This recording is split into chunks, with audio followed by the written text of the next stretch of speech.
Police കേസെടുത്തു. Car, തോക്ക് തുടങ്ങിയ തെളിവുകളൊക്കെ ഭായിക്കെതിരായിരുന്നു.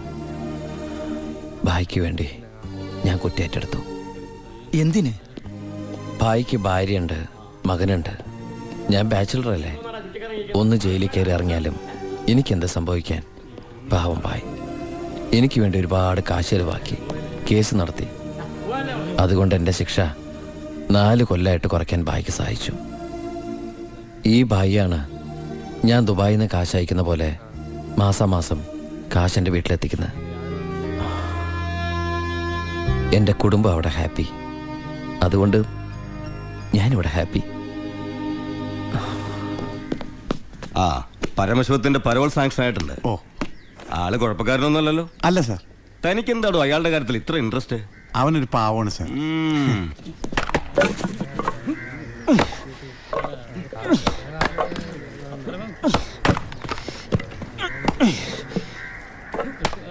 എടാ, അവന്റെ ആ മസിൽ കിട്ടിയിരുന്നെങ്കിൽ ഉച്ചക്ക് ബീഫ് ഫ്രൈ ആയിട്ട് കൊടുക്കായിരുന്നു.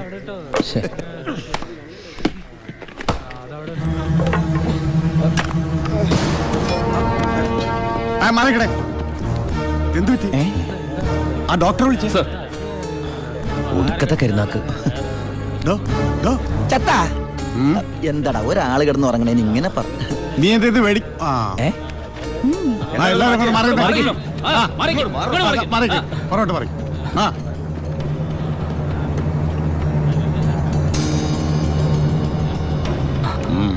He's very serious. മെഡിക്കൽ കോളേജിലേക്ക് മാറ്റേണ്ടി വരും. Yes, proceed. ഓക്കെ, മാറ്റാനൊക്കെ വരട്ടെ സാറേ.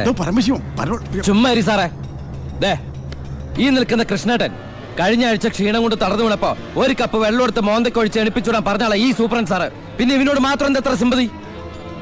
നിങ്ങൾ ആരെങ്കിലും കാശ് വെച്ചിട്ടുണ്ടോ? വെറുതെ ഇരി സാറേ. ഇവന്റെ നാവിക്കിട്ട് ഒരൊറ്റ തൊഴിലെടുത്തന്റെ അപ്പ എഴുന്നേക്കോ.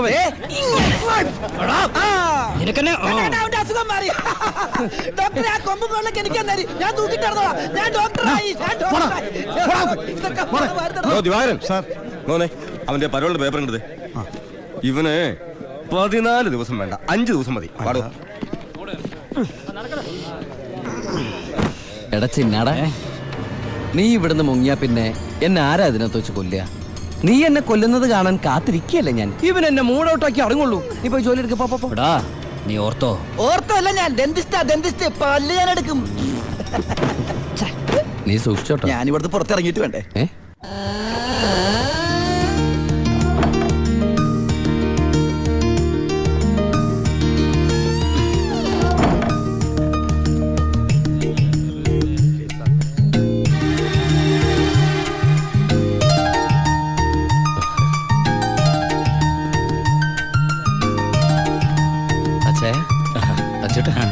സുഖല്ലേ?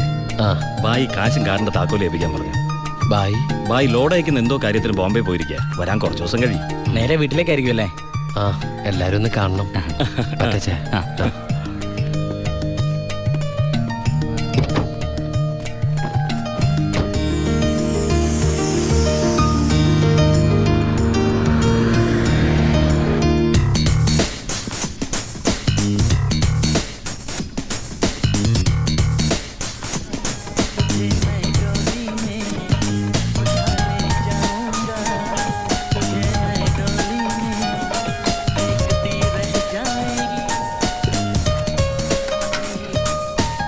ഭാരതി അമ്മേ,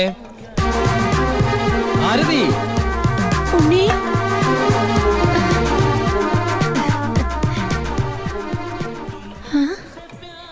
അമ്പിളി, എടി അമ്പിളി. എന്താ അമ്മേ? ഞാൻ ഉണ്ണിയുടെ ശബ്ദം കേട്ടു. ശബ്ദോ? അവൻ എന്നെ ഭാരതി അമ്മയെന്ന് വിളിക്കുന്നത് ഞാൻ കേട്ടു. അത് അമ്മ എപ്പോഴും ഉണ്ണിയെ കുറിച്ച് ചിന്തിക്കുന്നോണ്ട് തോന്നിയതായിരിക്കും. അല്ലടി, ഞാൻ ഭാരതി അമ്മേ.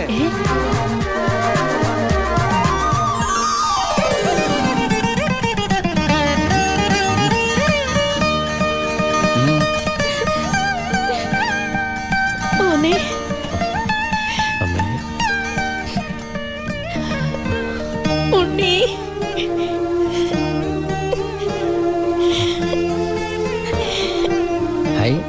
ഭാരതീയം എന്തിനാ കരയണേ?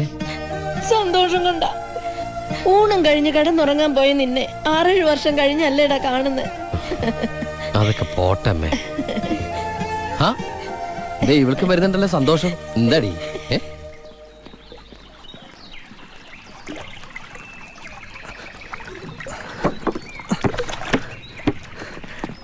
ഉണ്ണിയേട്ടൻ വന്നു. ഓർക്കാപ്പുറത്തല്ല അമ്മ ലീവ് കിട്ടിയത്, അതുകൊണ്ട് ഒരുപാടൊന്നും വാങ്ങാൻ പറ്റിയില്ല. ദാ അമ്മയ്ക്ക് ഷുഗറും പ്രഷറും നോക്കാൻ, പിന്നെ നിനക്ക് മിഠായി, ഓടി CD. ഏട്ടാ എടാ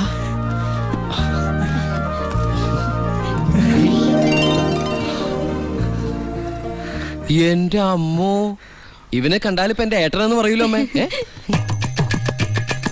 ഇത് പഴയ അളവാ, നിനക്ക് പാകാവൂന്നറിയില്ല.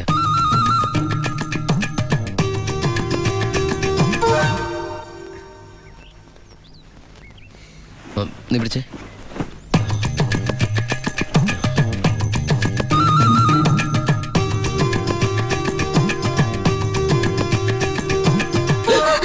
എന്താ? ചുമ്മാ ഒന്നുമില്ല. നീ എന്റെ ഷോൾഡേഴ്സ് നോക്കി. ഏട്ടാ ഇത് ജീൻസ് അല്ലേ? ഓ ജീൻസ് ആണോ? എന്നാ വേസ്റ്റ് നോക്കിയോ.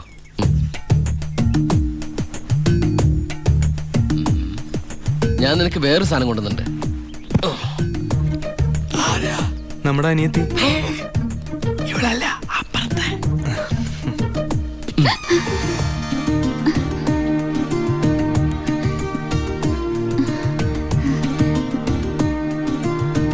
ആരാ? ഏയ് നിക്കവിടെ. നീ ഏതാ? നീ എവിടത്തെയാ? ചെവി ഇട്ടൂടെ? സംസാരിക്കില്ലേ? ഞാൻ ആ വീട്ടിലെ. ആ വീട്ടില്. അതെന്റെ വീടല്ലേ? ഏട്ടാ നമ്മുടെ പുതിയ വാടകക്കാരാ. ഓ, നല്ല കൂട്ടരാ, നല്ല തങ്കപ്പെട്ട സ്വഭാവമുള്ള കുട്ടിയാ. പേര് ഗോപിക. അയ്യേ, എനിക്ക് പെങ്ങളെ പോലെയാ. അയ്യോ, പെങ്ങളെ പോലെയാണോ? അപ്പൊ നിനക്ക് India is my country, all Indians my sisters ആണല്ലേ? നിനക്ക് ഇന്ത്യന്ന് പെണ്ണ് കിട്ടാൻ പറ്റില്ലല്ലോ. ഒന്ന് പോയടാ. നമുക്ക് ഇറ്റലിയിൽ നിന്ന് ഒരു ജെറ്റിലെ തപ്പാം. ഗോപികയുടെ അച്ഛൻ്റെ അടുത്ത് ഞാൻ എല്ലാ കാര്യങ്ങളും സംസാരിച്ചിട്ടുണ്ട്. അതിന് ഉണ്ണിയുടെ അഭിപ്രായം കൂടെ അറിയണ്ടേ? കല്യാണ കാര്യം പറയുമ്പോ അവൻ എന്തെങ്കിലും പറഞ്ഞൊഴിയും. നോക്കിക്കോ. പെണ്ണ് കാണൽ ചടങ്ങാണെന്ന് ഉണ്ണിയേട്ടൻ്റെ അടുത്ത് ഇപ്പൊ പറയണ്ട. അമ്മേ, ഗോപിയെ ഉണ്ണിയേട്ടന് ഇഷ്ടം ഉറപ്പാ. എന്താടാ അവിടെ ഒരു ഗൂഢാലോചന? ഞങ്ങള് നിന്റെ കാര്യം അതെ അതെ, പറയായിരുന്നു. ഞങ്ങൾ ഏട്ടന്റെ കാര്യം പറയായിരുന്നു. എന്താമേ? ഉണ്ണിയേട്ടൻ ഇവിടെ വന്നിട്ട് ഔട്ട് ഹൗസിൽ താമസിക്കുന്നവരെന്ന് പരിചയപ്പെട്ടോ. അങ്ങോട്ടൊന്ന് കേറി ചെന്നു. ദുബായ്ക്കാരന്റെ പത്രാസെന്ന് അവര് വിചാരിച്ചിട്ടുണ്ടാവും. മോശമായ ഭാരതി. എന്ന് ഇപ്പൊ തന്നെ കണ്ടിട്ട്. ഈ രാത്രിയിലോ? രാത്രി എന്താ കുഴപ്പം? കുഴപ്പമുണ്ട്. അവിടെ പ്രായമായ ഒരു പെൺകുട്ടിയില്ലേ? ഞാനത് ഓർത്തില്ല. ഞാൻ ആ ഞെരിഞ്ഞില് പോലത്തെ അപ്പൂപ്പനെ കുറിച്ച് ഓർത്തത്. വാ, രാവിലെ പോയാ മതി. മതി. എന്താ കാണിക്കണേ? അങ്ങോട്ട് തിരിഞ്ഞു തന്നെ. എന്തിനാ എന്നെ ഇങ്ങനെ കെട്ടിച്ചമിക്കണേ? ഞാൻ എന്താ കല്യാണ ചക്കനാ? ദുബായ്ക്കാരനല്ലേ, ജാടയ്ക്ക് ഒട്ടും കുറവ് വരുത്തണ്ട. മാത്രല്ല അവിടെ ഒരു സുന്ദരി പെൺകുട്ടിയില്ലേ ഏട്ടാ? ഞാനെന്താ പെൺകുട്ടിയെ പെണ്ണ് കാണാൻ പോവാണ്? നിനക്കെന്താ പറ്റിയത്? നിനക്കെന്താ പറ്റിയത്? ഒന്നുമില്ല. പിന്നെ എനിക്കെന്താ പറ്റിയത്? അമ്മേ പോവാം. വെറും കൈയോടെയാണോ പോന്നേ? ഞാനത് ഓർത്തില്ല. അങ്ങേർക്ക് സന്തോഷായിക്കോട്ടെ. സ്കോച്ചും സിഗരറ്റും. അയാൾക്കൊന്നും ഇഷ്ടമല്ലെന്നേ. പിന്നെ ഇത് കൊടുത്താ മതി. എന്തേത്? നീ കൊണ്ടുവന്ന സാരി. അവിടെ ഒരു പെങ്കൊച്ചില്ലേടാ. ഇതെന്താ പുടവെടുക്കൽ ചടങ്ങാണോ? ഹലോ അപ്പൂപ്പൻ. നമസ്കാരം. നമസ്കാരം. അപ്പൊ ആളെ മനസ്സിലായി? ഇന്നലെ മുഴുവൻ വൈദ്യന്റെ അടുത്തായിരുന്നു, അതുകൊണ്ട് പരിചയപ്പെടാൻ പറ്റിയില്ല. ഒരു സാരിയാ? എനിക്കോ? അല്ല, ഗോപിക. നേരിട്ട് കൊടുത്തോളൂ. ഇരിക്കൂ. ഏയ് വീശു, നല്ല അസ്ഥല് സാധനം കൊണ്ടുവന്നുണ്ട്. സ്കോച്ചാ? എടാ നീ എടുത്തോണ്ട് ചുമ്മാ ആളെ കെട്ടറിഞ്ഞൂടെ അടിക്കുന്നു? അല്ല, ഞാൻ മരുന്ന് കഴിച്ചോണ്ടിരിക്കുക, പറ്റത്തില്ല. അത് പറ. എന്തായാലും കേശം വൈദ്യരുടെ അടുത്ത് വന്നത് അത് വളരെ നന്നായി. ഒരു 2-3 മാസം കഴിയുമ്പോഴേക്കും അസുഖമൊക്കെ മാറി ആൾ കുട്ടപ്പച്ചണ്ടാവില്ലേ? അല്ല ഈ ഭക്ഷണക്രമമൊക്കെ? ചായ മാത്രോ? ഈ നാട്ടുമരുന്നൊക്കെ മിക്സ് ചെയ്തിട്ടുള്ള ചായ? അതല്ല, ആ ചായയുടെ കാര്യ പറഞ്ഞത്.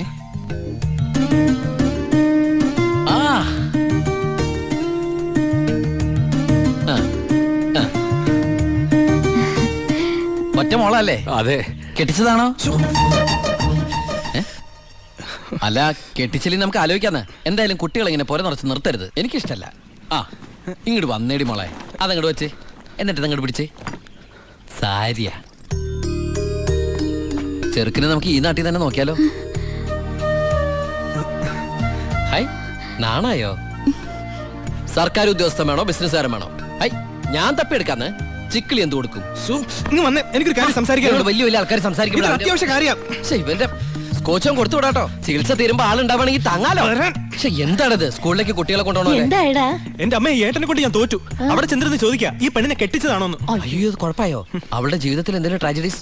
I mean divorce, widows, something like that? Any flash back? ഒരു ഫ്ലാഷ് ബാക്കും ഇല്ല. പിന്നെന്താ?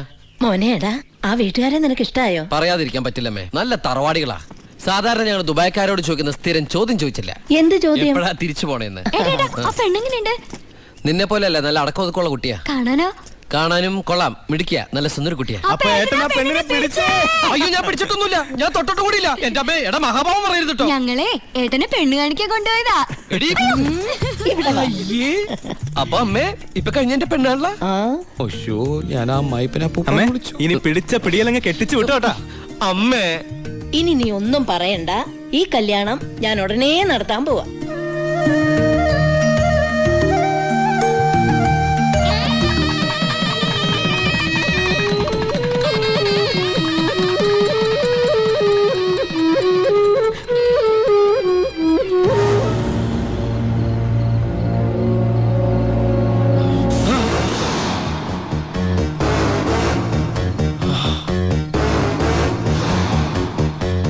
പരോളിലിറങ്ങി നീ മുങ്ങാന്ന് വിചാരിച്ചു അല്ലടാ? എന്റെ മോനെ കൊന്നിട്ട് പെണ്ണും കെട്ടി സുഖമായിട്ട് കഴിയാമെന്ന് കരുതിയോടാ നിന്നെ ഞാൻ.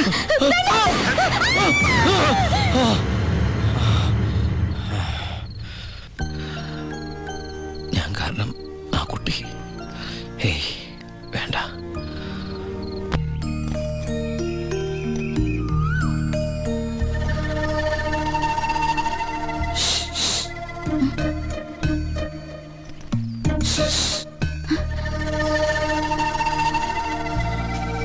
പാമ്പല്ല, ഞാനാ.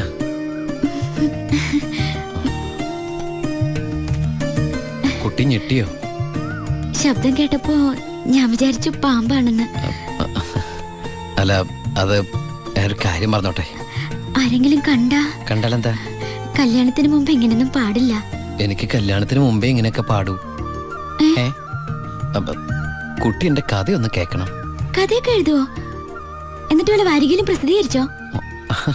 ആ കഥയല്ല, ഇതെന്റെ ജീവിത കഥയാ. കുട്ടിക്കൊരു സത്യം അറിയോ? ആദ്യമായിട്ട് ഞാൻ ദുബായിക്ക് പോയത് ഫ്ലൈറ്റിലല്ല, പിന്നെ കള്ള ലോഞ്ച് കയറിയ. അവിടെ എത്തും മുമ്പ് ആ ലോഞ്ച് മുങ്ങി. ഈശ്വര, എന്നിട്ട് വല്ലതും പറ്റിയോ? ഞാൻ ആ കരയിൽ കിടന്ന്, അല്ല കര കാണാ കടലിൽ കിടന്ന് മരണത്തോട് മല്ലടിച്ചു. പിന്നെ എനിക്കൊന്നും ഓർമ്മയില്ലായിരുന്നു. ബോധം തെളിഞ്ഞപ്പോ ഞാൻ ദുബായിലുള്ള ഒരു ക്രിസ്ത്യാനി ഷെയ്ഖിന്റെ വീട്ടിലായിരുന്നു. എന്നെ രക്ഷിച്ചത്, എനിക്കൊരു ജോലി വാങ്ങി തന്നത് എല്ലാം ആ ഷെയ്ഖിന്റെ കാരുണ്യ. ഒരിക്കൽ ആ ഷെയ്ഖച്ചൻ എന്നോട് പ്രത്യുപകാരം ചോദിച്ചു. അദ്ദേഹത്തിന്റെ അന്ധയും ബദിരിയും മൂകയും വികലാംഗയുമായ മകളെ എന്നോട് കല്യാണം കഴിക്കാമോന്ന്. ആ ഷെയ്ഖിന്റെ മുമ്പിൽ ഞാൻ ഷോക്കായി. കടപ്പാടുകൾ മറക്കാത്ത ഞാൻ അതിനെ സമ്മതിച്ചു. ഞാൻ തിരിച്ചു ചെല്ലുന്നും കാത്ത് അന്ധയായ ആ കുട്ടി കണ്ണിൽ എണ്ണൊഴിച്ച് കാത്തിരിക്കുക. ആ കുട്ടിയെ മറക്കാൻ എനിക്കാവില്ല. സോറി. കരയ ഇതുകൊണ്ട് കണ്ണീരൊപ്പിക്കോളൂ, ആരും കാണണ്ട. എന്നിട്ട് കുട്ടി വീട്ടിലേക്ക് വെക്കോളൂ. പിന്നെ ആര് കേട്ടാലും ഈ കഥ വിശ്വസിക്കില്ല. അതാ എൻ്റെ കഥയുടെ കുഴപ്പം. വീട്ടിൽ ആരോട് ചെന്നത് പറയണ്ട. അവരാരെങ്കിലും ചോദിച്ചാ കുട്ടിക്ക് എന്നെ ഇഷ്ടായില്ലെന്ന് മാത്രം പറഞ്ഞാൽ മതി.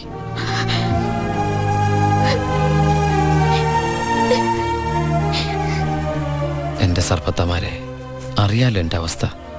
ഈ പാവം കുട്ടിയെ ചതിക്കാൻ എനിക്കാവില്ല.